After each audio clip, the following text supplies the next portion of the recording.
Good morning, everyone. Welcome to another English lesson. Like I said, today we'll be focusing more on the grammar side of things rather than the literature.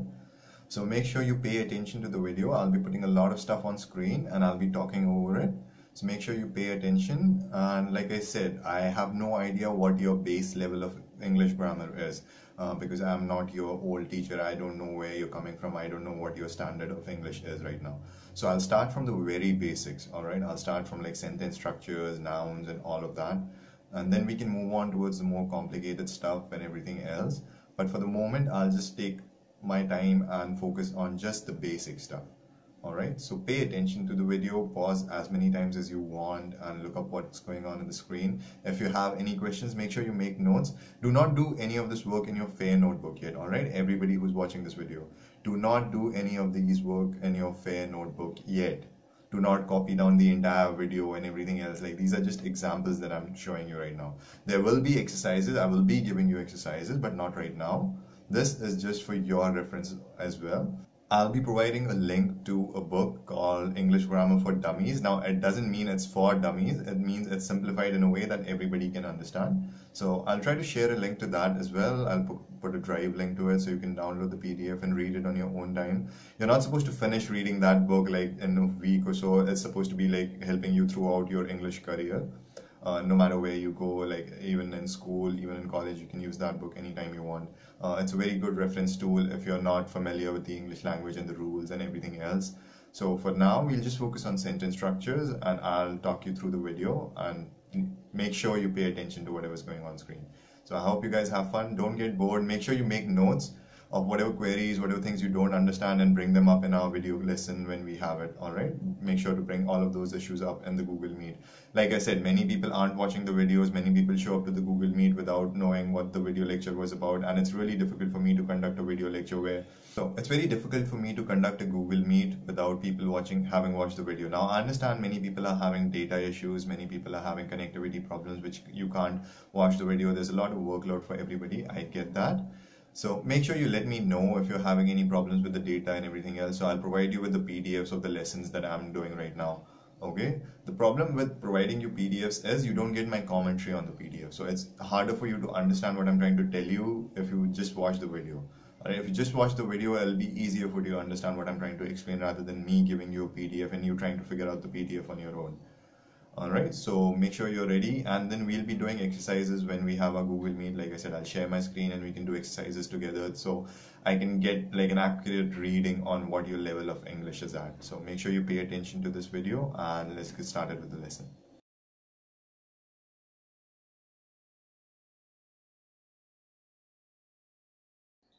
So first we'll be taking a look at articles.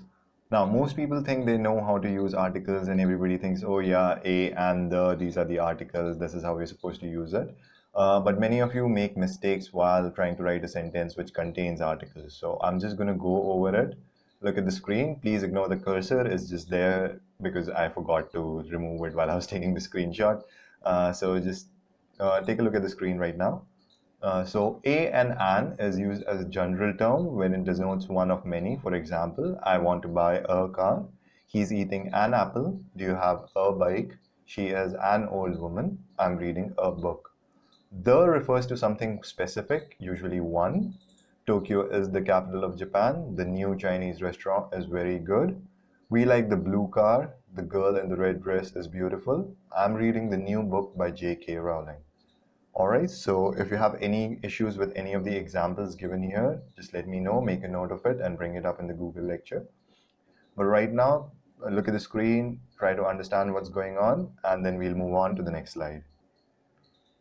So the basic rule is use an if the word starts with the sound of A, E, I, O, U. Now, remember, it says sound, all right? It doesn't say the letters A, E, I, O, U, because there are words that begin with these letters and there are words that sound like these letters but don't begin with them. So, for example, an apple, an egg, an ice cream shop, an open door, an umbrella, an R. Now, an R is the interesting part I want you to pay attention to. R is spelled with an H, but it's an O sound, right? It's a vowel sound, so it sounds like R. It's not pronounced hour, it's not pronounced hoar, it's pronounced hour. Alright, so it starts with an O, that's why we use an in front of it. We use A if it's any other thing. So one is vowels, others are consonants. All right, A, E, I, O, U are our vowels, and the rest of the letters in the alphabet are called consonants. So if it sounds with any other sound other than a vowel sound, we use the word A. So a ball, a jacket, a hat, a tree, a uniform.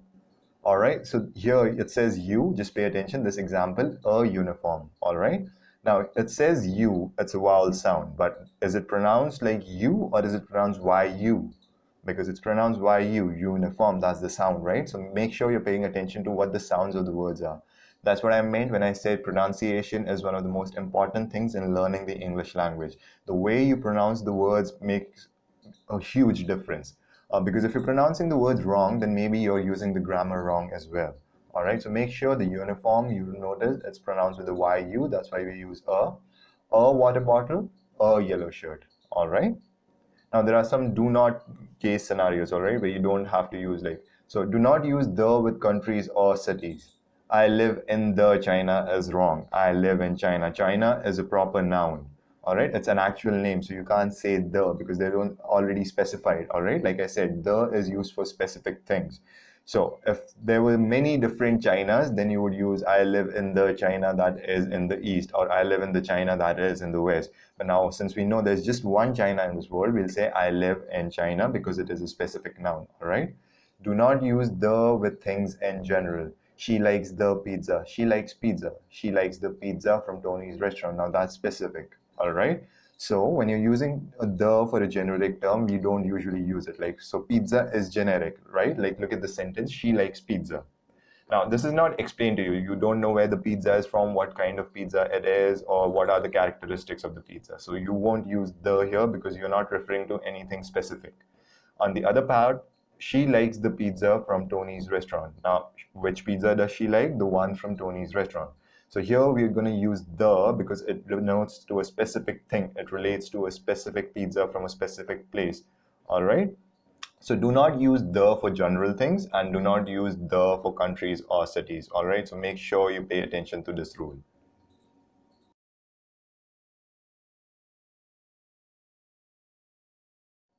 So a lot of people have trouble using possessives and understanding how they work. Many people mistake them for contractions sometimes and you use them interchangeably, which is the wrong way to go about it. All right. So just go through these examples on the screen with me and I'll talk you through them and then I'll talk why they're used in a certain way and why we can't use them in a certain way. All right. So the noun is I, the possessive word is my. So the example will be my name is Sandra.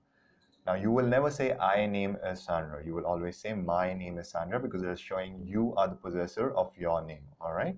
So the noun is you, the possessive is your. What is your name? Remember, what's is a contraction of what is. All right. What is your name? He, his name is John. She, her computer is fast. Its, my car is old, so its engine isn't powerful. We are, our apartment is in the city center. They, their, my parents sold their house. Now remember, this is T-H-E-I-R. A lot of people confuse T-H-E-I-R and T-H-E-R-E. T-H-E-R-E is used to denote location. T-H-E-I-R is used to denote possession. All right. So we use T-H-E-R-E when we're denoting a direction, like put the book over there. We'll use T-H-E-R-E. And their books were stolen. So we'll say T-H-E-I-R in that example because we're denoting possession of their books which were stolen. All right. Mary's phone number is 554321. All right. Now the apostrophe S denotes possession. All right. Joe's favorite color is green. The boys' clothes are dirty. My friends' name are Patrick and Gloria. My cat's name is Ginger. My country's flag is red, white, and blue. All right. So the rule here is do not confuse its possessive with its with an apostrophe. Contraction for it is. The cat ate its food is wrong when you use the apostrophe. The cat ate its food is right if you do not use the apostrophe. It's illegal for a 17-year-old to buy alcohol is wrong when you don't use an apostrophe. But when you use an apostrophe, it becomes correct. For example, like if you read it, just remember, if you're having trouble understanding grammar rules, just try reading it over and over again. That's how I learned. That's how we were taught when we were kids, that you repeat something over and over again. And if it's wrong, you'll know, because like whenever you say something wrong, you'll understand. All right. The reason why most of you don't understand when you're being wrong is because you're not used to the English language, right? You don't speak it usually around your friends. You are not communicating with your peers around you in the English language. You're not exposed to the language, all right? That's why I tell you, make sure that you're watching as many English films as possible, listening to as much music as possible, and reading as many books as possible. The best way to improve your English grammar is to read good books. If you read good books, good authors, they'll teach you, like you will internalize the rules of grammar. You won't have to remember them. By internalizing, I mean like all of the rules become a part of your vocabulary or become a part of your thinking process. You don't have to think your way through something. You can just sound it out in your head. You can read the you can read a sentence in your books or wherever, and if it sounds wrong, it will sound wrong to you. All right. If it is wrong, it will sound wrong. So, for example, here these are two examples that I've given you. The cat ate its food. It's illegal for a 17-year-old to buy alcohol. Ignore my mistake right there. Sorry about that. So the cat ate its food. Now, the cat ate its food. When you put like a apostrophe there, it turns into the cat ate it is food. All right. If you put an apostrophe, you'll be reading it as the cat ate it is food. That's wrong. The cat ate its food. Now, if you said it's illegal for a 17-year-old to buy alcohol, if you don't use an apostrophe there, it does changes the sentence completely, right? It turns into a possessive, like it's illegal. Like, is it illegal? Like, who owns illegal? Like, there's no possession there. What it is it is illegal for a 17-year-old boy to buy alcohol, all right? Or 17-year-old to buy alcohol. Sorry, I just added boy out of necessity, I guess. So make sure you're clear on these rules. If you have any trouble understanding this part of the video, if I haven't explained it well to you, make a note of it, bring it up in the Google lecture, and I'll clarify myself for you. All right. That's why I ask you to make notes, because if you don't clarify whatever doubts you have with me, then you will learn the wrong way and then you'll blame me for teaching you wrong. But unless and until you ask me questions, and then unless and until you bring up issues that you're having, I can't fix what you know. I can't fix what you don't know. All right. So make sure you're making notes on these videos. Make sure you're bringing up your queries and questions and everything else to me.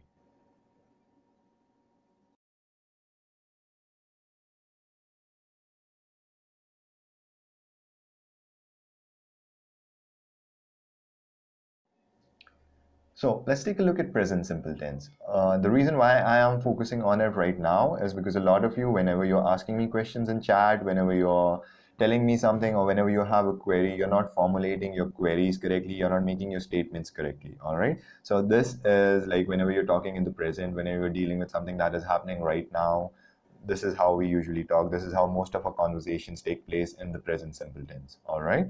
So let's pay attention. Positive present simple tense. I am. The contraction is I apostrophe am. I am from Japan. You are, we are, they are from Brazil. He is, she is, it is from India. All right. So here we use singular. First, I am, it's singular. You, we is denoting second person, somebody else. And he, she, it, they is third person, right? He does that, she does this, or you do this, we do that, they do that. All right. Remember, there's a video lecture where I have explained to you what the difference between the first person, the second person, and the third person is. If you don't know it, look it up. What's the difference between first person, second person, and third person? All right, it's just the perspective you're talking to. So if you're in the first person, we'll say I. If you're in the second person, we'll say you. And if you're in the third person, we'll say he. All right. So this is basically the simplest way to understand this. So if you're in the first person, that means you're looking through your eyes, you will say I. If you're looking at somebody else and it's in the second person, you'll say you. If you're looking from like even further away at like a group of people or at somebody else that you want to comment on, you'll say he does this or she does that or it is from somewhere else. All right, so that's how we're supposed to use it. So now look at these examples. Positive is I am, negative is I am not, question is am I? All right, so positive is you are, we are, they are. Negatives are you're not, you aren't, we are not, we aren't, they're not, they aren't. And the questions are you, are we, are they? All right. And like the third part is he is, she is, it is, he isn't, he's not, she isn't, she's not, it isn't, it is not. All right, like I said, make sure that you're pronouncing and reading whatever the apostrophe denotes properly. Otherwise, that's how most of you mess up your grammar, because you don't read it properly. Just make sure to take your time, read it 20 times, break it down, slow it down into syllables, like he is not. Like that's the contraction, right? Isn't with an apostrophe means he is not. So he is not. All right. So now look at this example. Okay. I'm talking about the second part of all these examples that we've given. Like, so pay attention to the second part, second column that we're looking at. You're, we're, they are. All right. You are, we are, they are. All right. He is, she is, it is. Like these are all contractions. I'm just talking about the second columns, people. Like I'm not looking at the first column right now. I'm looking at the second column when I'm reading. I am, this is the contraction, that's how you're going to pronounce it. I am, you are, we are, they are. He is, she is, it is. I am not, you are not, you aren't. Now look at this. You are not, the contraction is in the first part. You're, that's how you pronounce. You're not, all right? You aren't, that's how we pronounce the second part. So the contraction here is in you are not, you aren't. You're not happy, you aren't happy. These are both grammatically correct. We're not happy, we aren't happy. These are both grammatically correct. They're not happy, they aren't happy. This is both grammatically correct. He isn't a student, he's not a student. They're both grammatically correct. She isn't a student, she's not a student. These are both grammatically correct.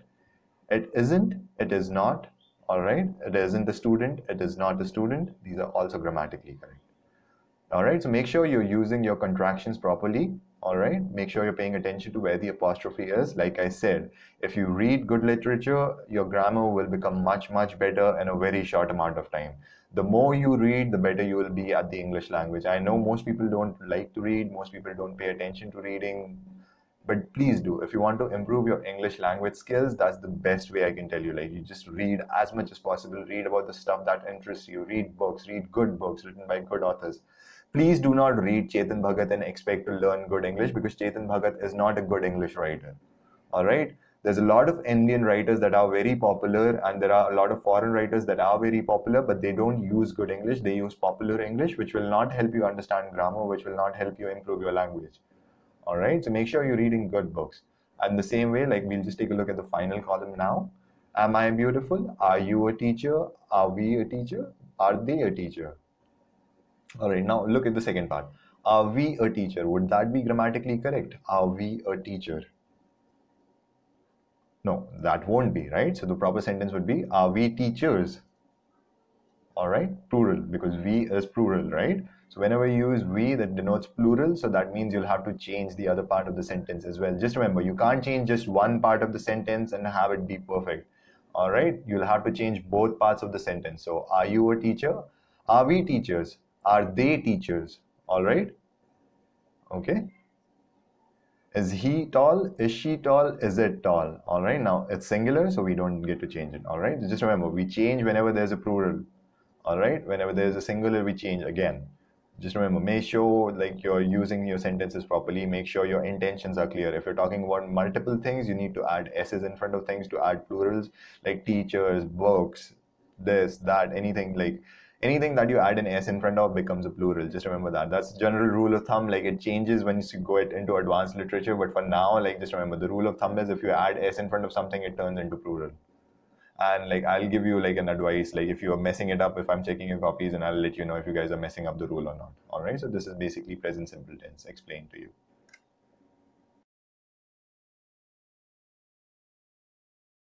All right, another issue that many people face is using there is and there are. All right, so I'll just go through these examples given on the screen. I'll start off with the positive. Like you see the plus sign, that means there's positive. Negative sign, that means it's negative. And question mark means it's a question. It's very simple key to understand. So the first part is there is a bed in the room. There are two pillows on the bed. Now, it's the first part is there is. There's a contraction, there's an apostrophe there. So we'll read it as there is, there, but we'll pronounce it as there's a bed in the room when we're talking. All right, just remember, most of the grammar that you are supposed to be reading is supposed to be read out loud in your head. And that's how language has been written for a long time, because even like when you're reading a book, many people go through this internal monologue. Some people don't have that monologue in their head, but that's a different conversation entirely.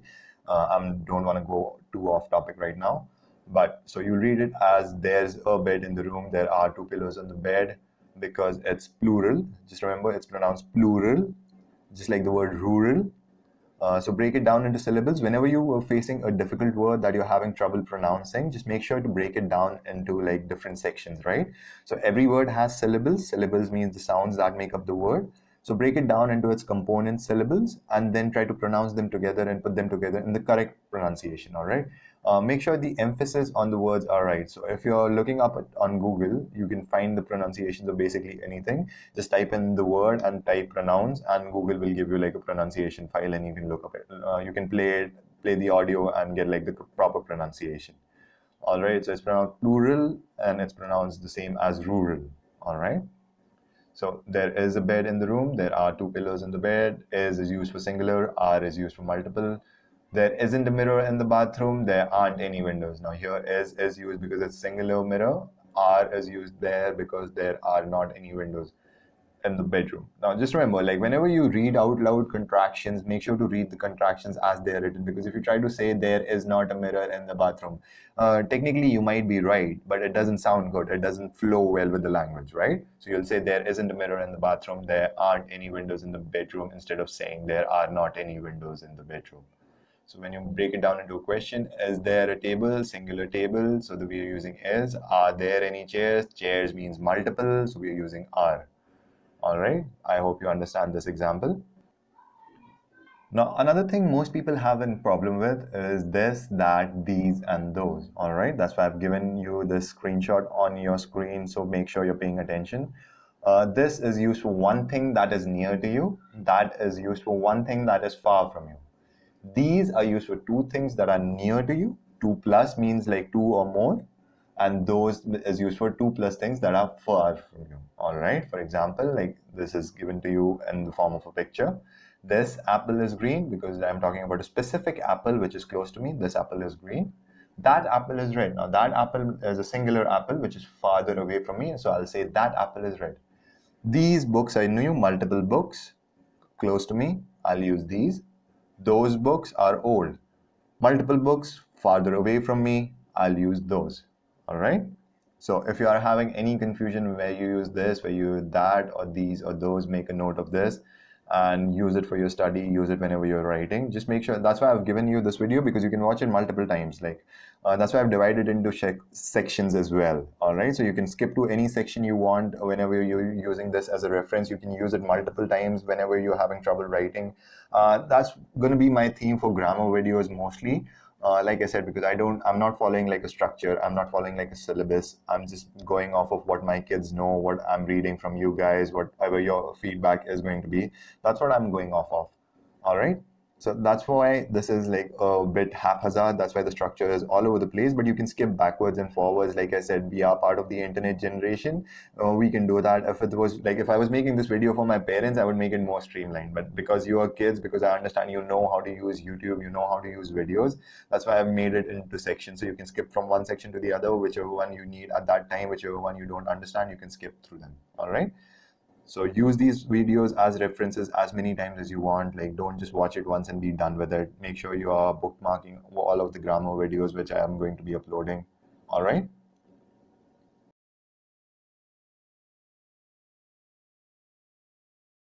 So I hope everybody had fun with that video. I'm sorry I couldn't put forth like a proper video with the overlay and the graphics going over it because it would take too much time and I don't have that much time. So I've tried to do my best by talking to you throughout examples and everything else. If you want anything more to the video, if you feel like there's something I'm not explaining to you, or if you want me to make a video in a different way, let me know. I'll take suggestions from everybody else. Like I said, I'm still learning how to do this.